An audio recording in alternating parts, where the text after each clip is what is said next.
Hello friends, today we are going to discuss about isomerism. What is isomerism and how it will be distinguished between different organic compounds. Now, what is this? By name we can bifurcate into two parts. One is iso and mer. Iso means same and mer means mass. So by the name we can say that different organic compounds having same molecular formula or molecular mass but different molecular structure, then the compounds are called isomers of each other. Like for example, in a previous video we studied about open chain compounds के बारे में हमने पढ़ा था. हम यहाँ बात कर रहे हैं आइसोमरिज्म की. आइसोमरिज्म एक प्रोसेस है जिसमें अगर हम नाम देखें तो आइसो और मर. आइसो मीन्स सेम एंड मर means mass. So in general it is having same mass compounds with different structure but same molecular mass. Those compounds are called isomers of each other. अगर हमने पिछला video देखा तो उसमें हमने बताया था कि कैसे ओपन चेन कंपाउंड्स और ब्रांच चेन कंपाउंड्स फॉर्म होते हैं. ब्रांच चेन कंपाउंड्स जैसे C4H10 या C4H8, एक जो है आपका एल्केन है और दूसरा क्या है आपका एल्कीन है. ठीक है, ये सैचुरेटेड है और ये अनसैचुरेटेड है. जो एल्कीन है इसके लिए जनरल फॉर्मूला क्या होता है CnH2n और एल्केन के लिए CnH2n+2. अब यहां से हमें पता चल गया कि कौन सा हमारा सैचुरेटेड है कौन सा अनसैचुरेटेड है. दूसरी चीज आइसोमर के लिए जो सबसे इंपॉर्टेंट चीज है वो क्या है, number of carbon present in a compound. So the N should be equal to और greater than 4.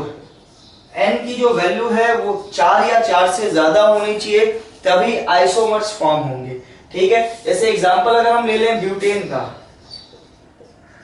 Butane C4H10 CH3 CH2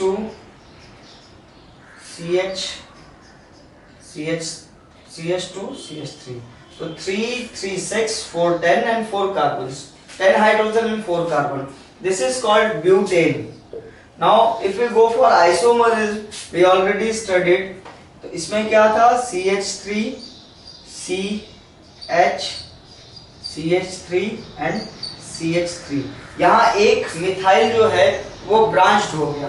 अब ब्रांच्ड होने की वजह से अगर हम इसकी काउंटिंग करें तो लॉन्ग चेन में जो कार्बन्स होते हैं सिर्फ उन्हीं को हम एक नाम देते हैं. किसी भी एक लॉन्गेस्ट चेन में जितने भी कार्बन्स होंगे उन्हीं से हम उसका नॉमेनक्लेचर करते हैं. तो 1 2 3 कार्बन है और 3 कार्बन के लिए जो यूज होता है वो होता है प्रॉप. ठीक है, प्रॉप यूज होता है 3 कार्बन के लिए. अब हमने देखा कि एक ब्रांच्ड मिथाइल है तो ये किस पोजीशन पे है 1 2 सेकंड कार्बन, तो 2 मिथाइल प्रॉप एन. ये हो गया इसका ब्यूटेन का दूसरा आइसोमर. इसी तरह अगर ब्यूटीन की बात करें तो यहां अगर हम एक डबल बॉन्ड कर देते हैं तो एक हाइड्रोजन यहां से कम हो जाएगा और एक हाइड्रोजन यहां से कम हो जाएगा.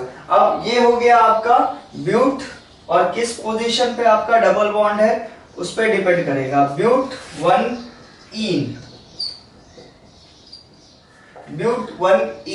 अब ब्यूट 1 इन का जो आपका आइसोमर होगा उसमें क्या होगा कि एक हाइड्रोजन आप कहीं से भी हटा करके उसकी जगह अगर आप मिथाइल जोड़ देते हैं तो ये एक दूसरा कंपाउंड होगा. कैसे फॉर्म होगा CH3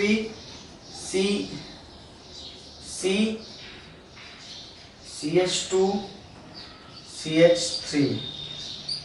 ठीक है, यहां क्या हुआ कि 1 2 3 कार्बन एक साथ है. ठीक ना, और एक मिथाइल जुड़ा हुआ है. तो पहली चीज हम मिथाइल लिखेंगे जो ब्रांच्ड हमारा है. ब्रांच्ड किस पोजीशन पे है 1 2 3. क्यों हमने यहां से लिया कार्बन, क्योंकि जहां पर भी हाईएस्ट बॉन्ड होता है उसी साइड से कार्बन की काउंटिंग शुरू की जाती है. तो ये हो गया आपका 2 methyl prop, first number carbon से जुड़ा है डबल बॉन्ड, तो 1 इन। ये हो गए ब्यूटीन के 2 आइसोमर्स। इसी तरह अगर हम कार्बन की काउंटिंग बढ़ाते जाएंगे तो नंबर ऑफ आइसोमर्स बढ़ते जाएंगे in open chain. In open chain number of isomers बढ़ेंगे। जैसे अगर हम ले लें C5H10, क्या है ये है पेंटीन। पेंटीन क्या है? Pent for 5 carbon and ene for alkene group. इसके अंदर अगर हम देखें तो 1 2 3 4 5 कार्बन है और एटलीस्ट एक डबल बॉन्ड चाहिए जिसकी वजह से वो इन कंपाउंड्स में इन कैटेगरी में आ जाए। ठीक है, तो यहां अगर हम काउंटिंग करें 1 2 3 4 5। अब इसके साथ देखते हैं कितने फ्री इलेक्ट्रॉन्स हैं। यहाँ पर 2 फ्री इलेक्ट्रॉन्स हैं इसलिए CH2, यहाँ एक ही है CH, यहाँ पर 2 हैं CH2, यहाँ भी 2 चाहिए CH2 और यहाँ CH3। ये हो गया आपका C5H10, 3 to 5 to 7 1 8 to 10। अब इसके कितने आइसोमर्स बन सकते हैं? पहली चीज इसका नाम लिखे हम, ये होगा पेंट 1 इन। 1 नंबर कार्बन के साथ डबल बॉन्ड जुड़ा है तो ये पेंट 1 इन हो गया। अब इसका अगर आइसोमर देखें तो ब्रांच्ड 1 2 3 4 और यहाँ अगर एक CH3 लगा देते हैं methyl group, 1 methyl group is attached eight number 3। ठीक है, तो ये क्या फॉर्म करेगा?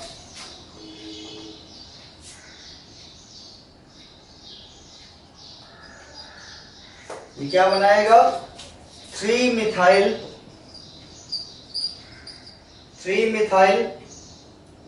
कितने नंबर ऑफ कार्बन है लॉन्ग चेन में? 4 ब्यूट 1 इन। ये हो गया इसका another isomer.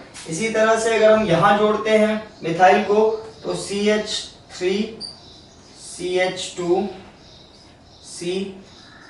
CH3 CH2 double 1। अगर इसमें देखें इसका नोमेनक्लेचर क्या होगा? 1 2 3 4। ये हो जाएगा 2 मिथाइल ब्यूट 1 इन, 2 मिथाइल ब्यूट 1 इन। इसी तरह से अगर हम 2 मिथाइल ग्रुप जोड़ते हैं पेंटेन फॉर्मेशन में तो क्या बनाएगा वो?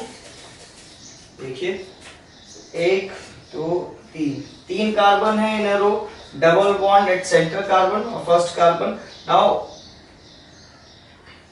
we connect one methyl here CH3 and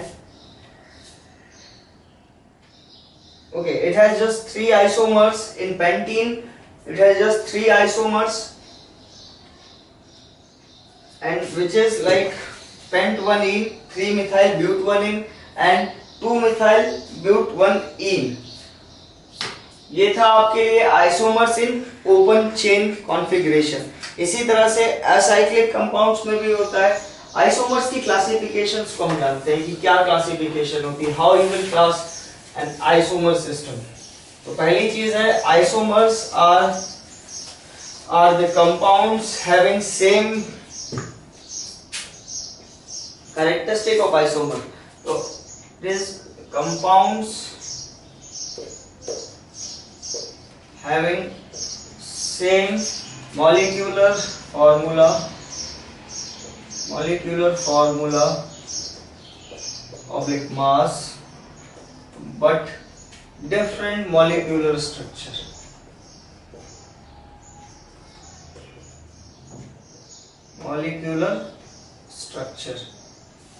क्या बात कर रहे हैं हम? पहला कि जो आपका कैरेक्टरिस्टिक है कि कोई कंपाउंड्स जिनका मॉलिक्यूलर फॉर्मूला या मास सेम है बट मॉलिक्यूलर स्ट्रक्चर अलग है, एंड पहली चीज हो गई। दूसरी चीज isomers represent different compounds with their own identity. इसके अंदर आइसोमर्स के अंदर डिफरेंट कंपाउंड्स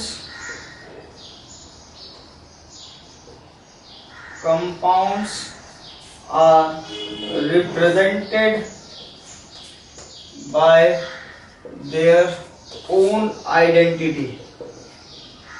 आइडेंटिटी। क्या देखा हमने कि अगर डबल बॉन्ड जिस जिस पॉइंट पे होगा उस कार्बन को अलग कर दिया जाता है, जहां मिथाइल ग्रुप जुड़ा होगा उसको अलग से काउंट करते हैं। तो different compounds are represented by their own identity in isomers. The third one is isomers have different physical property.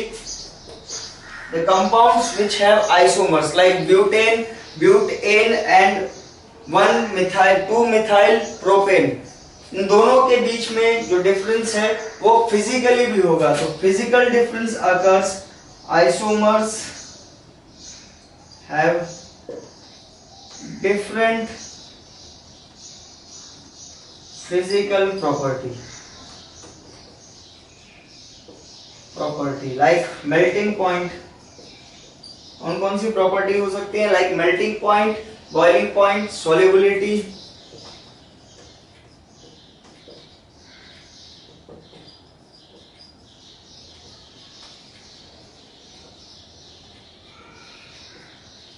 etc. These physical parameters are differed when two different isomers, two compounds which are isomers of a same molecular formula like butane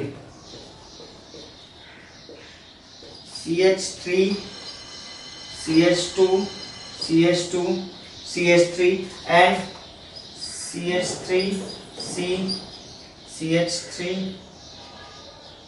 CH3. These are the two isomers. The first one is butane and the another is 2-methyl propane. These two are not only differed by their structure but also by their physical properties like melting point, boiling point, solubility. The physical parameters are changed due to their physical structure, according to their physical structure.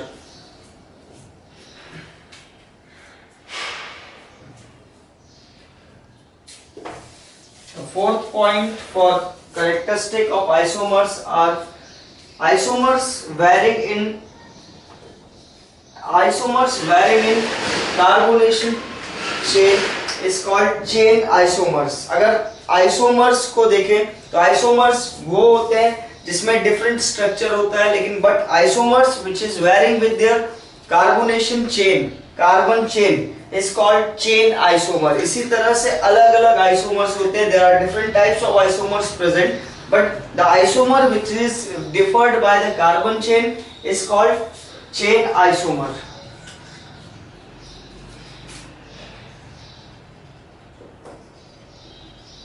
Isomers, chain isomers क्या होते हैं? Which are differed in carbon chain.